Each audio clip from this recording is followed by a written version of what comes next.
Fala, pessoas! Beleza? Esse exercício aqui é um exercício da Universidade Estadual de Ponta Grossa, no Paraná. E ele está pedindo basicamente para a gente encontrar qual é essa corrente que passa por esse circuito. Ele me dá algumas informações, ele me dá os resistores, 15, 10 e 6 ohms, e me dá a diferença de potencial entre eles, que é de 12 volts. Qual é o próximo passo aqui? Como que eu faço para determinar o que está em série e o que está em paralelo? Bom, para determinar o que está em série e o que está em paralelo, eu preciso descobrir o que tem o mesmo ponto de potencial. Então vamos lá, vamos começar. Se aqui é o ponto A, esse ponto A ele aparece também aqui. Por quê? Porque não tem nenhum elemento, tá? Se não tem nenhum elemento, ele é o mesmo ponto de potencial, ele tem a mesma potencial.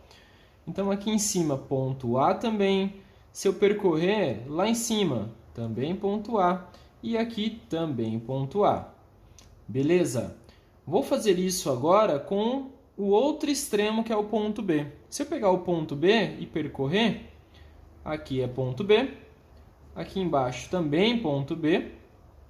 Se eu percorrer, ponto B, e aqui também ponto B. Olha só o que a gente encontra determinando quais são os pontos de potenciais. Nós encontramos que o resistor de 15 ohms, 10 ohms e 6 ohms, eles estão em paralelo, apesar de não parecer, mas eles estão em paralelos. Por quê?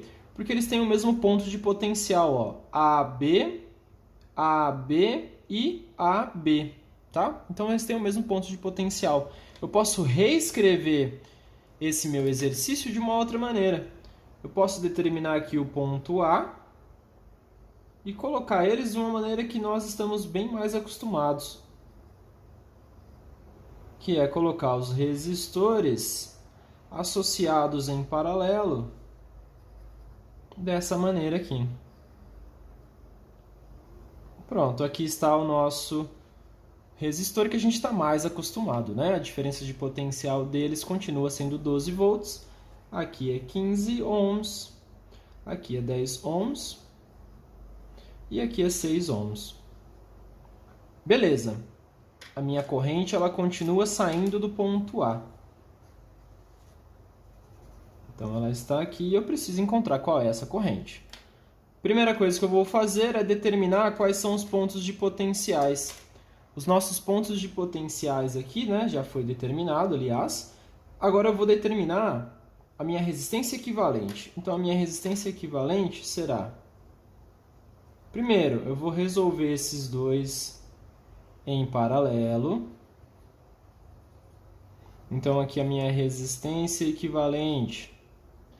Dois em paralelos, eles são diferentes, eu vou utilizar o produto pela soma. Então eu faço 15 vezes 10 dividido por 15 mais 10. Então fica 150 dividido por 25.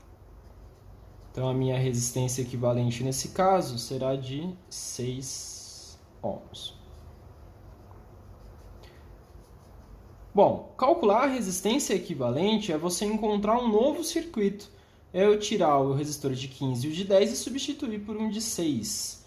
Então o meu circuito agora ele passa a ter dois resistores.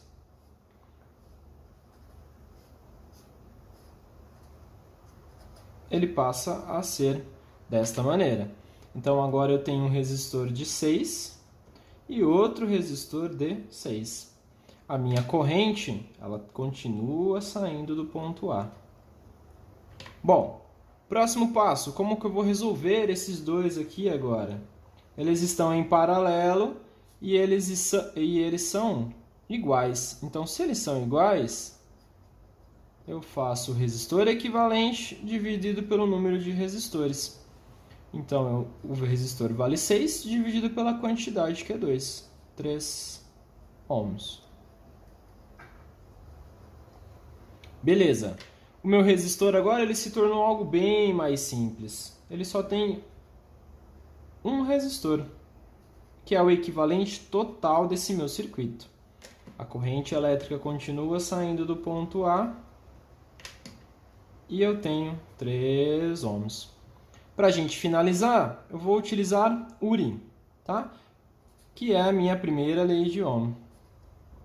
Então, se eu utilizar Uri, eu quero descobrir qual é a corrente, então eu vou isolar. A corrente é igual a tensão dividido pelo resistor equivalente. A minha tensão foi dada no exercício lá em cima, 12 volts. Então, fica 12 volts dividido por 3 ohms. Ou seja, eu tenho uma corrente de 4 amperes. Beleza? Valeu, galera!